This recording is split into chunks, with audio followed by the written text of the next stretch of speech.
and we are going to go into screen share. Okay. Maybe. Baby. Aw. All right. Can you guys see my screen? Thumbs up, anybody? Somebody? Yep. All right, sweet. All right. Oh, no, don't tell me this is going to freeze up on me. That'd be my luck. All right, here we go. Did it go out? Maybe? Loading? Hold on.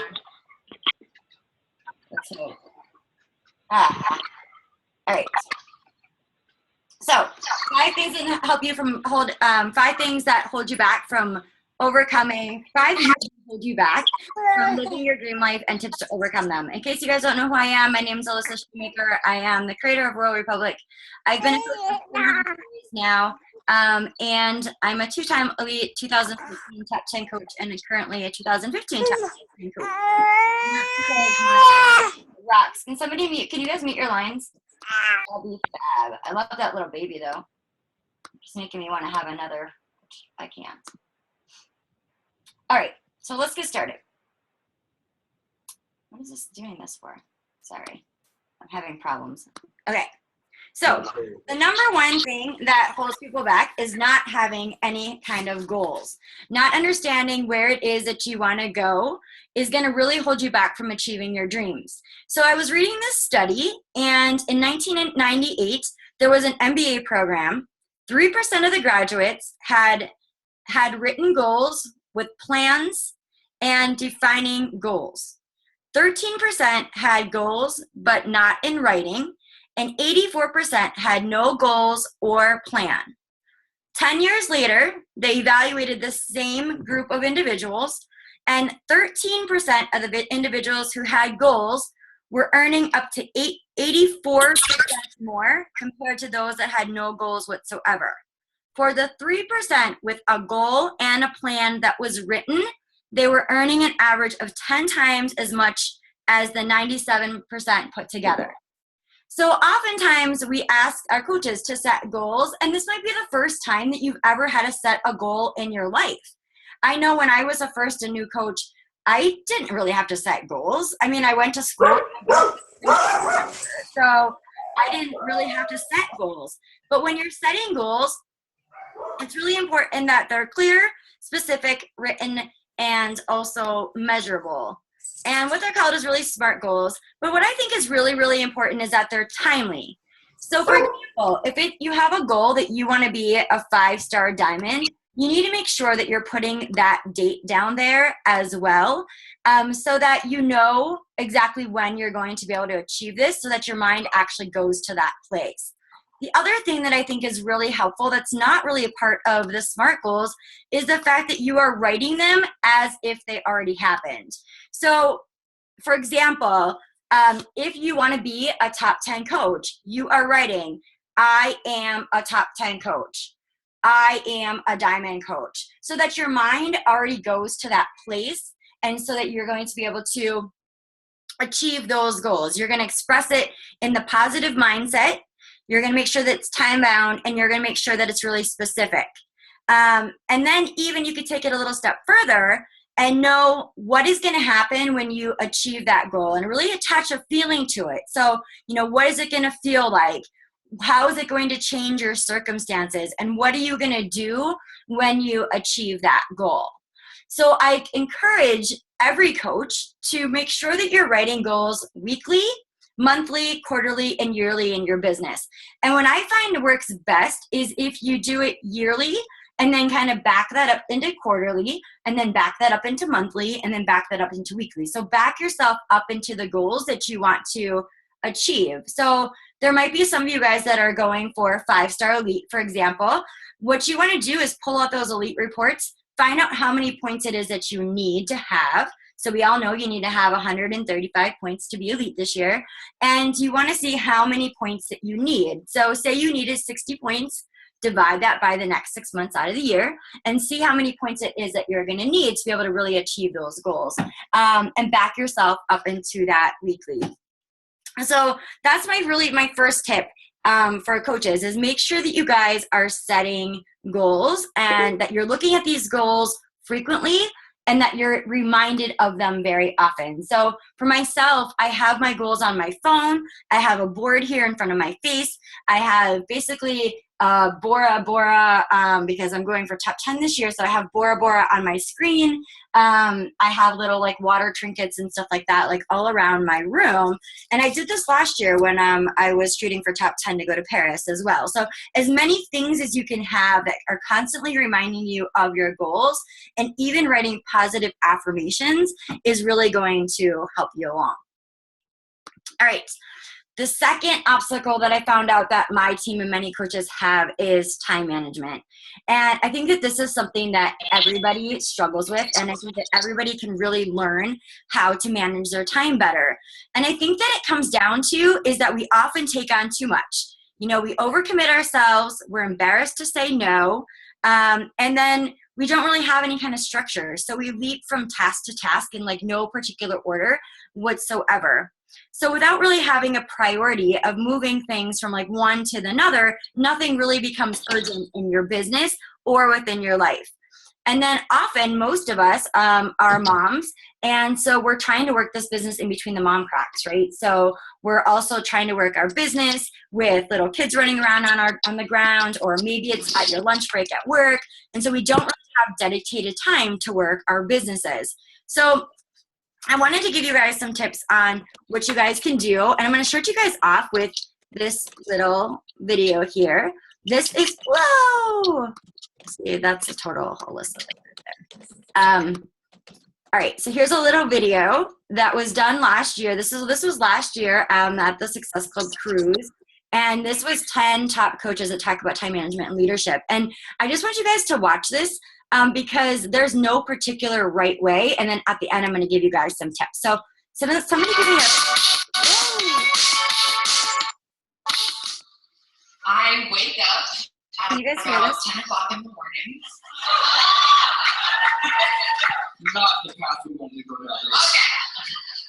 It's much different from Melanie. If you watch her, she's like 5 a.m. workout posts every day. But for me, I wanted to be able to live life according to my own plan. And what it was to wake up and get to spend a little bit of time with my daughter and my husband, and then mosey on into my office, check my messages, make sure there's no emergencies, check in with my challenge groups, and then basically come up with some posts for Facebook that I feel can add value to people's lives.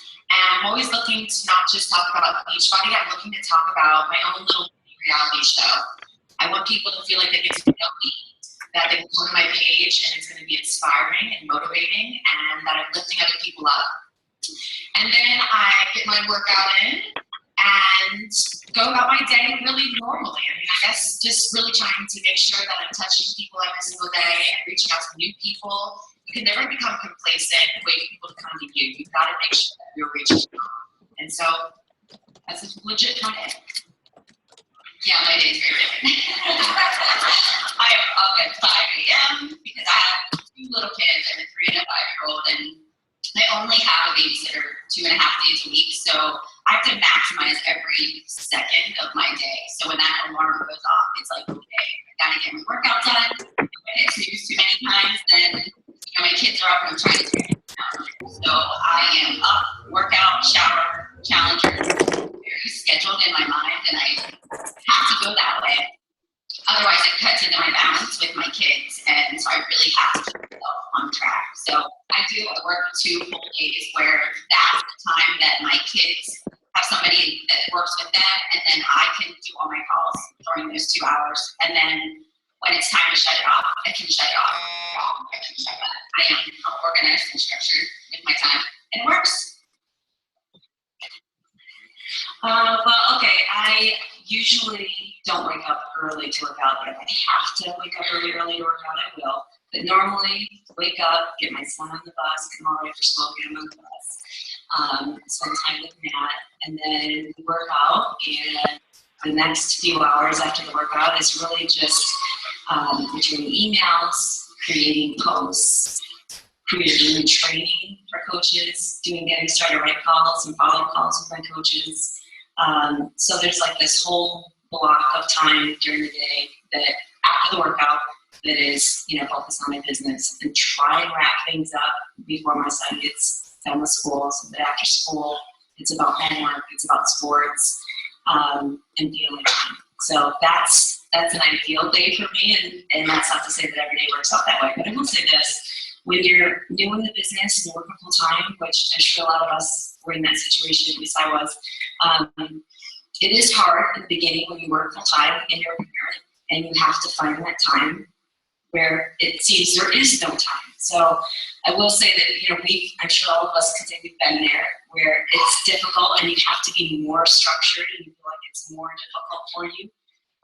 But you just have to, really make some sacrifices and let go of some other things in your life so that you can make time for the business, because it might be early in the morning. I mean, I definitely lost sleep building a business when I was working full time, early in the morning, late at night, on my lunch hour, wherever I could. So just wanted to add that. Perfect.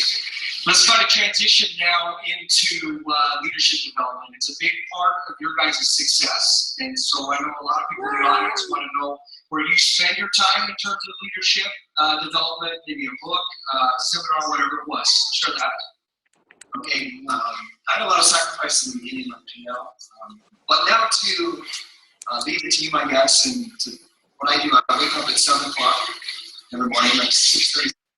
Okay, so I just wanted to share with you guys that there's really no right way. But what I find a lot of my coaches doing, especially, is that we get lost in the news feed. And when we go online, we really don't have a purpose. And so I want everybody to think before they open their computer, whenever it is that you're going to start your workday, that you go on with a purpose and you go on with intention. So for example, I literally say to myself before I open up my computer every day, what do I have to accomplish? If it's emails, I go straight to my emails. If it's to check into my challenge groups, I check right into my favorited challenge groups. If it's to do a post on Facebook, I check in my posts on Facebook. Because I feel like a lot of times, and even myself, that you can easily get lost scrolling the newsfeed. If you're going to add value into somebody else's life, or maybe you want to see what your coaches are doing, it's easy to get stuck there. It's also easy to not put your blinders on and start looking around and seeing what other coaches are doing. If you put your head down and really focus on your to-do list, making sure that your vital behaviors are done every single day, that you're making connections, and that you're adding value on social media and doing your follow-ups, you're going to move your business forward. So oftentimes we complicate the business more than it really needs to be and waste a lot of time if we just went on with focus and intention. So before you guys get on the computer, stop, think about exactly what you have to do, have your plan next to you. I happen to make my plan every night, the night before I go to bed. So then I get up in the morning and I know what it is that I have to do.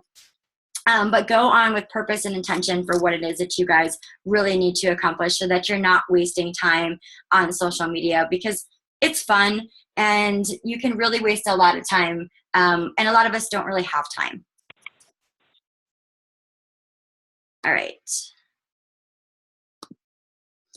Whoa, this is going so fast. I'm sorry, guys. Okay, so obstacle number 3 is fear. And I'm going to talk about 3 different kinds of fear actually tonight. I'm going to talk about fear of failure, fear of rejection, and also fear of success.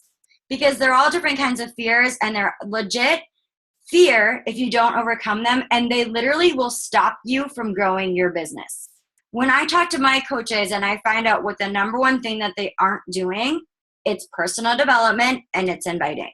So a lot of times they're posting on social media and they're hoping that somebody is going to pay attention to their posts, or they get even scared to even post on social media because of what people are going to think of them. And so I just want to say that there's really no such thing as failure. You know, if you don't ever try, you're never going to progress. And so a lot of times you're just waiting for the right moment to happen, and you're just going to get stuck and you're never going to really move forward. So just remember in your mind, there's no such thing as failure. There's only feedback, okay? So I can tell you that oftentimes with our first fear that we're going to talk about, the fear of failure, here's some things that you guys can really do, because fear of failure really leads to failure. If you're scared to fail, you're never going to progress. You're never going to go anywhere. These dreams that you had as a coach when you started are you're never going to help anybody. You're never going to change your own life. You're never going to change your family's life. And you're never going to be that light that you can really be. And so the more that you can work past your fears, then the more that your light is going to be able to shine into the lives of other people.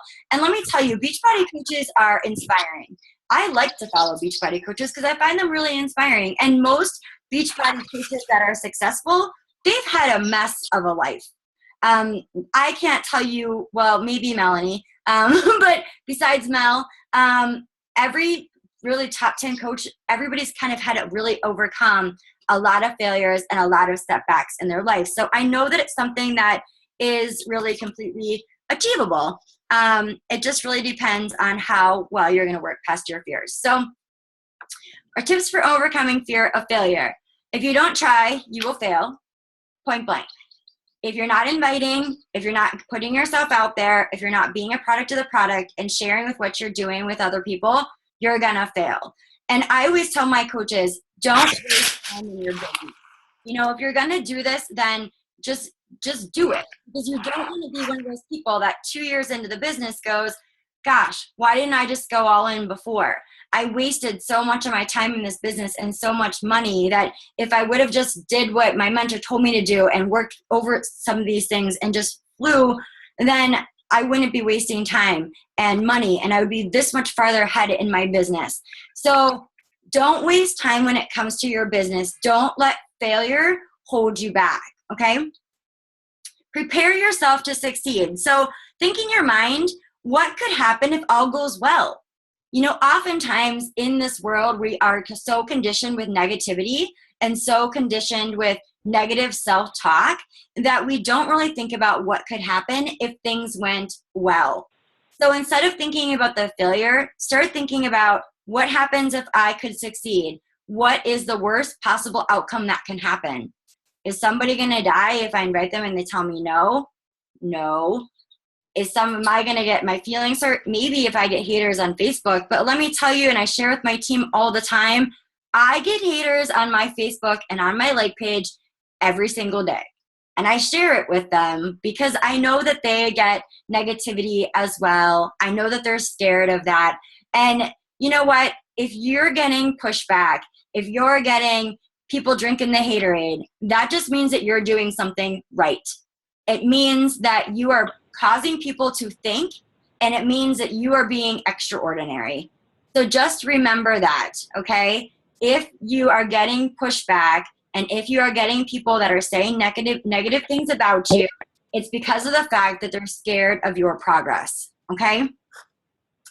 And then really just be clear on your steps and what you want to achieve. So, you know, if you know, for example, that you want to be a stay-at-home mom, outweigh that in your mind.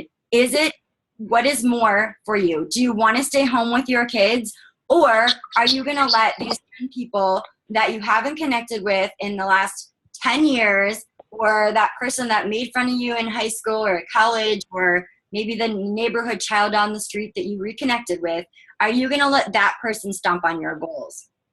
No, don't ever let somebody else stomp on your goals, because your goals are real and they're worth achieving. And so it's really important that you guys understand not to let anybody else's influence really impact you. And then, you know, learn from each experience. I know as a new coach, and I was sending out invites, often my invites were really salesy. I would do really salesy posts. A lot of the training that we've created have really helped you with how to not do this. So a lot of our training is, here's how I failed over and over and over again. Please don't put your link on Facebook. You know, please don't just put an ad of the 21-day fix out there. So we teach you what we are doing based on our mistakes. But oftentimes as a new coach, we still word vomit all over everybody because we're super excited. So if you notice that you're getting just a lot of rejection, or you're getting a lot of people that just don't respond to you, take a screenshot of your invites that you're sending and send them to your upline and have that person look at them with you so that you guys can kind of do a role-playing situation and see how the outcome could come out a little bit differently. All right. I don't know why this isn't going. Okay. Next, fear. See, I'm sorry. I don't like to use this system very much because it goes past my stuff. All right. So fear of rejection. So fear of rejection, we all want to be liked, right? I mean, we all want to be liked. And I know it's not very nice, but fear of rejection is completely normal. In fact, if you've never felt rejection in your life, then really you're not getting out there and associating with other people. And so what happens with the fear of rejection is it can really be a product of your own low self-esteem. And so what happens is you can simply withdraw. And so you have no rejection happen at all. And when that happens, you're going to withdraw from society, you're going to withdraw from your friends, and it can allow you to become obsessive, clingy, and jealous of other people. And then we don't want that of any of our coaches, any of our friends. And so rejection is simply a part of the risk of living. It's just what you have to do. And as a coach, we say all the time, be yourself, be you. Be authentic to your story. And with that, you're going to have rejection. Okay? So in order to grow, we really have to push outside our comfort zones. So don't let the fear of striking you out keep you from playing on the game. And I tell my coaches this all the time too. Like, are you ready to get off the sidelines and into the game? How long are you going to sit on the sidelines and watch other people reach their goals until you get into the game and start to play? Because it's not fun to be on the sidelines. We all remember what it was like to sit on the sidelines and to be one of the kids that was like the last one picked. That was me all the time for any of the sports or the games or the dodgeball or whatever it was that they were playing. And so it's not fun to sit on the sidelines, but there's ways that you guys can overcome this and just deciding, again, that your fears are not as big as your dreams. And as soon as your dreams become bigger than your fears, any of these fears, is really when you're going to start having some more success. And so when somebody gives you, if your fear of objection, look at it as it's just the other person, and it's really their loss. So here's really just all right, here we go. So here's just some tips to overcoming like that fear of rejection in your mind. Okay, so learn to say no. So oftentimes we got to stop being people pleasers, okay? We have to respect our own needs, and this is going to really start to boost your confidence level. We are stretched so thin, and I was one of those people that, maybe my friend would invite me to a dinner party, and then my other friend would invite me somewhere, and like I didn't want to say no to either of them, so I just said, yeah, maybe, because I didn't want to offend them. That was me. But since running my own business, I've had to learn to say no to a lot of things because my family is my number one priority and I don't watch TV anymore. And growing my business so that we can really live a life of freedom has become another one of my priorities. So you have to learn how to say no. And when you learn how to say no, it's going to really boost your confidence. The other thing is to start accepting compliments. It's really hard for some reason for us to accept compliments. What happens when somebody says, oh my gosh, you look so beautiful? People stay there like stunned and go, thanks. And so get used to accepting compliments. It's going to help boost your self-esteem. People say it to you because they really mean it. They're genuine and they want you to let you know how much compassion and how much they really feel about you. So learn to accept the compliments in your life instead of rejecting your compliments. And then visualize your success and dreams. So envision your dreams on the other side of rejection. Are you willing to push past 10 people telling you no so that in 6 months from now, you're home with your kids? In a year from now, you have complete financial freedom. In 5 years from now, you are retired, your husband, you have your parents retired, and you are helping to fund a charity. I mean, that's what's possible with BeachBody. And so really visualize your success and visualize your dreams and understand that they are worth you getting over your fear of rejection. And last, just accept the right to be happy. So you have the right to chase your dreams without the judgments of other people. People are going to judge you, but you have the right to be happy. You have the right to be an entrepreneur. What we do is incredible things. I'm so proud to be a coach. We help people change lives every single day. And, you know, my team in particular is primarily healthcare. And for us, you know, if somebody says, oh, are you a nurse? Of course, people speak up and they're like, yeah, I'm a nurse, because they're so proud.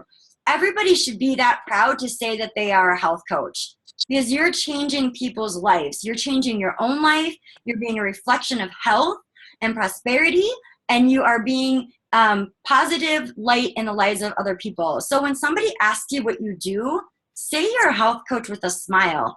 It is really an honorable position that you are in. And so stand up straight and really own the fact that you're a coach and that you're really happy with what it is that you're doing. All right, so here's one that oftentimes people are kind of like wishy-washy about, because it's really the fear of success. And honestly, the fear of success holds people back. And so what do you really fear when it comes to success? Do you fear having the extra freedom? Do you fear what you're going to do with the extra money, with the recognition, with the promotion? And so I want to just give you guys some tips here on what to do if you're scared to succeed, because there's a lot of people out there that are actually really scared to succeed. And so first of all, be positive. Stay away from those negative people in your life. If you are succeeding in your business and people are putting you down from it, stay away from them. Get them out of your inner circle. They're just trying to rain on your parade. Give daily gratitude to what it is that you're doing. Be so thankful for what you have been able to achieve and what you're doing for other people. And just praise those positive events in your life. And also just practice just being mindful of what it is that you're accomplishing at this moment in time, and that you were given this because of the fact that you worked hard and that you are helping other people achieve their goals. Number two, you're part of something larger than you are. So fear often comes from uncertainty and feeling like you're out of control. And you have to let go and let God, okay? There's a lot of things in this business that I can't explain. I mean, I am the farthest thing that I would think of when you think of somebody that would be successful. I have no business experience. I could barely work a computer before I became a coach. In fact, when I was getting my master's degree as I was becoming a coach, my husband used to laugh at me because I barely knew how to use Word. I had no friends on Facebook. But just understand that you are part of something bigger. You guys are part of a community of individuals. You guys are part of this awesome path.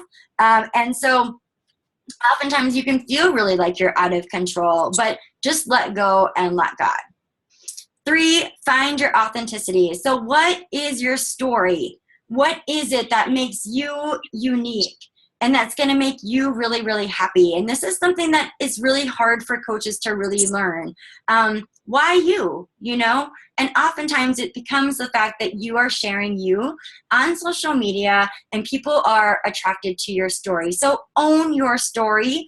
Own where you came from, own the struggles that you overcame, and realize that that mess that you had in your life is now being turned into a message, and that's okay because it was used to help other people. Last, just continue to learn. Continue to dive into different trainings, like you're on this call, on YouTube, anything that your upline coach is offering you, and learn about more how you can serve other people, and also just continue to give gratitude for your success and just to remain humble. That's the most important thing. I think if you look at coaches that have been in the business for quite a while and have had a lot of success, most of them are still very humble people. And so just learn to accept your success with grace. And then lastly, live in balance. So success is not really a destination, it's a journey. You're gonna have ups and downs within your business. You're gonna have really good times, you're gonna have really bad times, and you're gonna go, why am I doing this? Believe me, I've had this talk with my coaches, some of my success partners, many times over. But the highs always outweigh the lows, that's for sure. So just remember just to live in balance. And when you do that, you'll be able to control the success that you're having. All right. So the last thing that I want, or there's two more things I want to talk about. So self-limiting beliefs. So I want to ask you guys, like, are you happy in your life? Or do you secretly wish that you could do more or have more? So oftentimes we restrict ourselves to living a smaller life because we dare to dream bigger. We're afraid to dream bigger. We're afraid to aspire to be more. And so what we do is we put a cap on what we think that we can actually achieve. And the real risk doesn't come from aiming high. It actually comes from aiming too short and not trying in the first place. And I had this like kind of awakening when I was in Cancun for our success trip, because I've always wanted to like have like a fashion like boutique. It's something that I've always wanted to have, but I've also really wanted to help just people that needed more, people that were less fortunate. And I was talking to can somebody mute their line, guys? Anybody for me? So I was talking to Amy Silverman actually about this, and she, you know, really made me raise my own beliefs and what I could really do. And she was the one that was like, you know what, girl, like you're with BeachBody, like you can do anything. And like, as long as you don't quit this business, you can do absolutely anything you wanted. She's like, you can have your own charity. You know, you can have your own charity where you have your own clothes, kind of like Tom's does with the shoes and gives back shoes. And you could have it give back to water. Like you could do anything that you wanted with BeachBody. And I want you guys to realize that today, that you guys can do anything with BeachBody. And you can really, really start to allow yourself to really dream big. I'm going to turn this slide and hopefully it doesn't go because I hate pushing this button.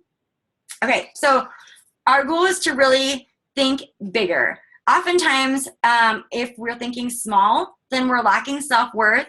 We make excuses to our own authentic selves, and our actions are really keeping us small and limiting how other people see you and what you believe about yourself and your potential. So you can tell as a coach is working through the personal development and has been doing for personal development for a while, all of a sudden they start sharing more about themselves, right? You guys all follow coaches that have been coaches for a while, and they share pretty much everything about their lives and about themselves because they're sitting up a little bit taller. They understand that their mess is now their message, and their actions are no longer keeping themselves small. So when you're posting on social media, think about this to your audience. If you're like, oh, I'm a coach, and then you don't ever talk about being a coach anymore, or you're wishy-washy about being a coach, or somebody asks you about a coach and you're like, oh yeah, I do that BeachBody thing. Do you think that they're gonna wanna join you and your team and what it is that you're doing? Or do you think that they're gonna want to join the next post that comes around with this person that's like, heck yeah, I'm a coach, I'm changing lives, and here's my story and what it's done for me, and I wanna help other people. So stand up straight if you have to, kind of put your shoulders back, smile, whatever you gotta do when you're doing your posts on social media, so that that is portrayed in your post. And I'm not saying being boisterous. That's not what I'm saying. But think big. Think about really what you can achieve and the person that you can really grow into. And you really need to start to own your own value when it comes to your wealth. And then others are going to start to really mirror that belief within yourselves.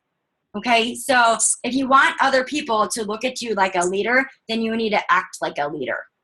Okay? So same thing. You don't have to be, and I know people say you don't have to be a fake it till you make it. There's kind of this whole thing like, well, I don't think you should fake it till you make it. Yeah, you should fake it till you make it.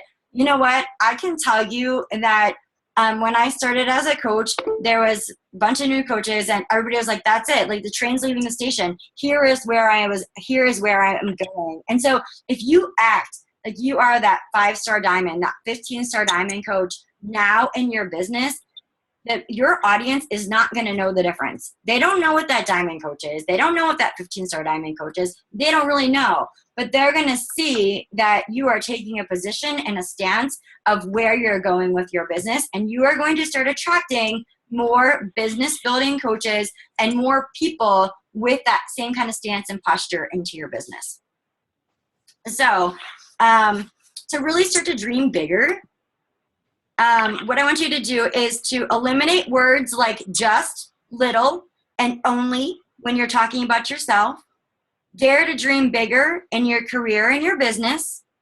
Talk yourself up, not down when you're meeting new people. If you own nice clothes, wear them. As I sit here with my pajama bottoms on and my top on. But hey, I'm with friends. But you know, sometimes just putting on a little bit of makeup, smiling. I know whenever I'm messaging somebody back and forth, I try to smile. I try to like capitalize the words and add like exclamation points. This was before I could really use the messaging feature back and forth on my phone. I love the messaging feature on your phone because you can actually talk to people and they can hear that passion and enthusiasm within your voice. That goes far. That carries really, really far. So the most that you can do to let people know how excited you are, do it. And then, you know what, you guys, treat yourself just because. Treat yourself because you guys are amazing people and that you guys deserve it. And I know that that's hard, especially, you know, being moms. If many of you guys are moms on the call, because I used to get everything just for my kids. Like my kids were dressed way better than I was ever dressed. And so treat yourselves because you deserve it. And that's going to really help you with your self-confidence. All right. This is what I think is one of the most important things that every coach needs to have. And I know that when you start your business, it's like, well, what's your why? And everybody's why is like, well, I want to help people. Well, of course, everybody wants to help people. And so I always tell my coaches, like, you got to dig a little bit deeper than that. And I don't think that you can start your why as a brand new coach, but I almost think that this assignment needs to be done a little bit longer into the business unless you had an empowering why when you came in. So I know for myself, my why was fueled by the death of my grandfather. I came into the business and I shot right up because of the fact that I witnessed my grandfather die of cardiovascular diseases right before my eyes. And I was like, I have to do something. Like, we cannot be doing this in the healthcare system. We cannot just be medicating people. There's ways that we can treat diabetes. There's ways that we can treat heart disease. And so I went into BeachBody with that purpose because I was downright mad about what was happening. I had an emotionally charged why when I came into the business. But most people don't have emotionally charged why when they came to the business. Most people are probably your challengers. Right? You had a 15, 20 pound transformation and you're like, this is awesome. I'm going to pay it forward. But what is your priority? What's going to happen when going gets tough? How are you going to keep going? And your why is really the power of purpose. So the example that, excuse me, the example that I like to use is it's almost like energy of light that goes through a magnifying glass. When you have that purpose and that focus and that intention, that focus can start a fire. Okay? So have that emotionally charged why that is going to help you come alive. It's going to really breathe into you and inspire you to really dig deep and to make you, no matter what, to get up and to work your business and to understand that why you are doing this. And oftentimes it's personal. So oftentimes it's maybe related to yourself, or it's because you really want to be home with your kids. Maybe you had a rough upbringing and you don't want your kids to have that same kind of lifestyle. Oftentimes your why should really, really make you cry. So think long and hard about your why is, and so you have this emotionally charged connection to your why. And my next slide. So oftentimes they say, if you have a why, you can really endure anyhow. And so again, you will see coaches, maybe this is yourself, that comes into the business. They don't really know any training. They don't really know what to do. They just post on social media.